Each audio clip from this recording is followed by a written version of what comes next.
The tail is medium in length, but heavily furnished, which makes it appear long. It is set on high like this, and carried in a curve over the back. The tip may rest on the back, or on either side of the body, like this. There is sometimes a kink at the tip of the tail, like this. This tail is set on too low. An erect flag carriage is also incorrect.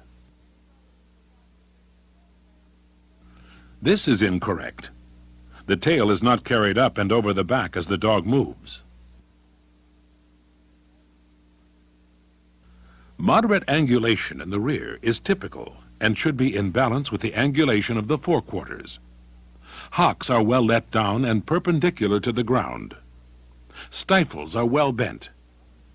If you were to drop a perpendicular line from point of buttocks to ground, it would line up with the toes of the hind feet on a moderately angulated dog.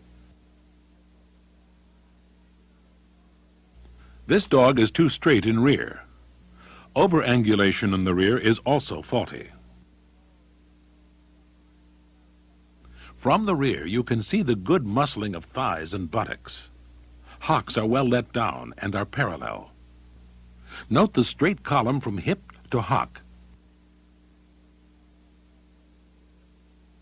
This rear is weak. It is narrow and lacks muscling. The hocks are not parallel. Remember that the hindquarters are muscular and strong, with well-bent stifles and hocks that are well let down. The rear feet are large and flat, with thick, strong pads. The Tibetan Terrier has a distinctive double coat, which may be straight or wavy.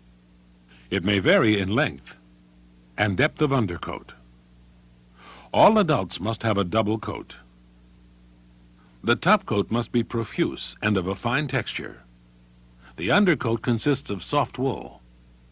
Top coat texture on an adult must never feel silky, woolly, or cottony, and it must not curl.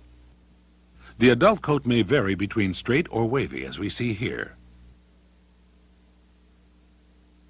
The length of coat may appear to reach the ground, but on a table you should see an area of light beneath the coat. If so, the length is acceptable, even if it appears to reach the ground when the dog gaits. The depth of the undercoat layer may vary from extremely thick to quite thin, but it must always be present to some degree. It may be affected by climate, breeding lines, or estrus. If it is thin, the top coat will be sleek like this, following the contours of the body. If the undercoat is dense, the top coat will stand off as we see here. Both sleek and stand-off coats are correct. Puppies generally have a shorter coat, lack undercoat, and their top coats can feel soft, silky, or sometimes a bit cottony. The coat may be straight or wavy. The undercoat will develop, and adult texture will start to appear when the dog is about a year old. Adult texture is often seen first over the shoulders, but can take a year or more to finish changing over. Young adults should not be penalized for a half-and-half texture at this stage.